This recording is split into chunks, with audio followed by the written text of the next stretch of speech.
ఇక డీటెయిల్స్ లోకి వెళ్తే దేశంలో ఇండియా కూటమి అధికారంలోకి రావడం ఖాయమని కాంగ్రెస్ పార్టీ నగర అధ్యక్షులు దాట్ల గాంధీరాజు పేర్కొన్నారు.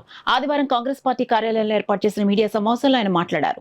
దేశంలో బీజేపీ ప్రభుత్వం 10 ఏళ్ల పాలనలో కులాల మధ్యన చిచ్చుపెట్టి పాలన సాగించిందని విమర్శించారు.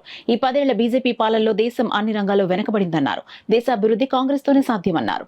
ఈ రోజు ఆర్థికంగా సామాజికంగా వెనుకబడ్డారనేటటువంటి ఆలోచనలో భాగంగా మొట్టమొదటిసారి ఆంధ్రప్రదేశ్ రాష్ట్రంలో ఆ రోజు కాంగ్రెస్ పార్టీ అధికారంలో ఉన్నటువంటి సమయంలో ఆనాడు ఆంధ్రప్రదేశ్ రాష్ట్ర ముఖ్యమంత్రిగా ఉన్నటువంటి వైఎస్ జగన్మోహన్ రెడ్డి గారు ముస్లిం మైనార్టీల కోసం ఆలోచించి వాళ్ళలో ఉన్నటువంటి పేదరికాన్ని గుర్తించి ఆనాడు 4% రిజర్వేషన్లు కల్పించినటువంటి ఘనత కాంగ్రెస్ పార్టీది.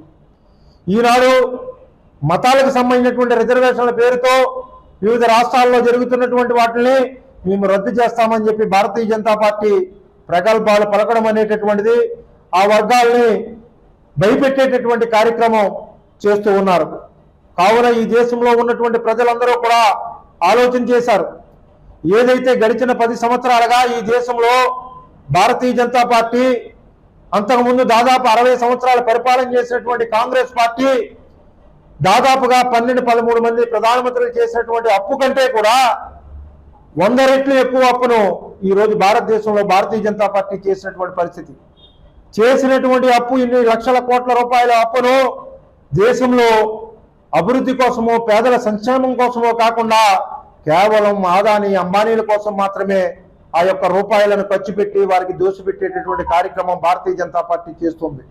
ఇవన్నీ కూడా చాలా క్షుణ్ణంగా ఈ దేశంలో ఉన్నటువంటి ప్రజలు గమనించినటువంటి సందర్భంలో ఈ దేశంలో ఒక బలమైనటువంటి కూటమిని రాహుల్ గాంధీ గారు ఏర్పాటు చేయడంతో పాటు ఆ కూటమిలో ఉన్నటువంటి ఏవైతే పక్షాలు ఉన్నాయో ఆ పక్షాలన్నీ కూడా పూర్తి స్థాయిలో సెక్యులరిజానికి సంబంధించినటువంటి భాగస్వామ్య పక్షాలు.